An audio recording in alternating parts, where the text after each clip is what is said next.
अगं काय ग, आताच मी जो स्टेटस बघितला, तू म्हटलीस की स्वातंत्र्य मिळालं आहे का?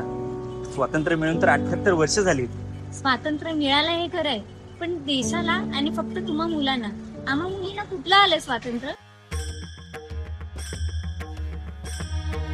म्हणजे अरे गेल्या 2 महिन्यात 7 मुलींवरती रेप झाले आणि त्यांना तिथेच ठार मारून टाकले. मग कुठलं आलंय स्वातंत्र्य?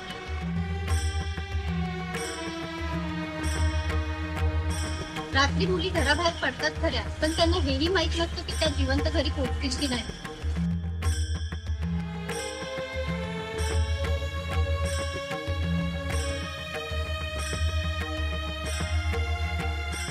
रेप झाल्यावरती मेणबत्ती लावणार, रॅली काढणार, उपोषण करणार आणि नंतर तिच्या फोटोला हार घालून तिथंच विषय सोडून देणार. त्यानंतर ज्याने रेप केला काही महिन्यात सुटून परत तेच करायला मोकळे. मग तिच्या नावाची मेणबत्ती लावून विषय सोडून द्यायचा. आता मेणबत्ती तिच्या नावाची नाही, तर त्याच्या नावाची मेणबत्ती लावून भर चौकात त्याला जाळून टाकायचा. आता रॅली तिच्या नावाची नाही, तर त्याचा चौरंगा करून त्याची धिंडभर शरद काढायची. आता तिच्या गळ्यात फुलांचा हार नाही घालायचा, तर त्याच्या गळ्यात फाशीचा हार घालून त्याला भर चौकात टांगायचा. आपण राहतो कुठं माहिती आहे ना?